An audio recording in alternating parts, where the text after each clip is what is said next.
On the Bondi massacre and the political responses since, I couldn't help but compare the comments made on this network by former Prime Minister John Howard, who was interviewed and then went to Bondi armed with some flowers, and he was warmly accepted there. There was people singing out in the crowd, "Bring back John Howard."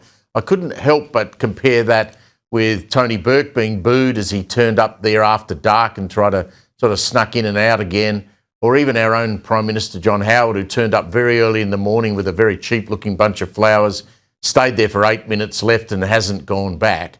What is your interpretation of the level of leadership that we have seen from our federal government, and compare it, if you can, to someone who I think's done an outstanding job, and that's Labor Premier Minns?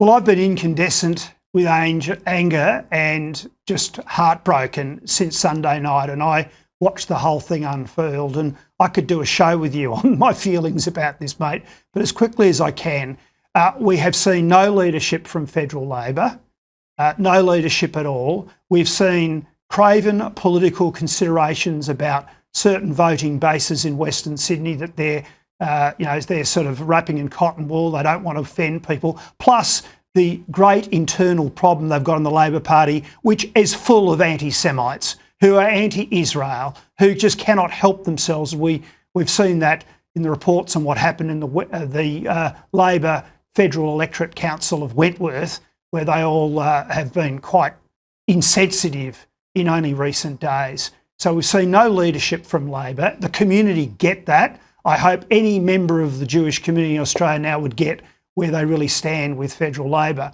Now, you mentioned Chris Minns. Well, I think he has done a good job in dealing with things now.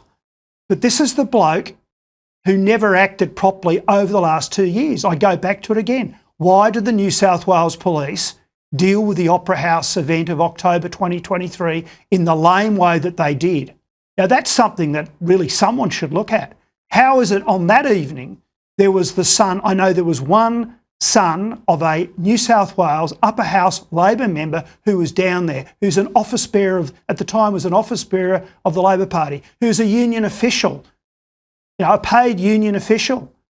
This is the problem, and this is why Labor have been so bad at this, because in their ranks there are people who have been anti-Israel from the beginning, from October the 7th. So, I'll give Chris Minns his due. But you see, the Labor approach in the last few days has been about obfuscation. It's about, look, we're going to do something about guns. Yep. Well, mate, Steve, it's got nothing to do with guns. It could have been a truck, it could have been knives, it could have been, God forbid, chemicals to create some sort of gas or poison.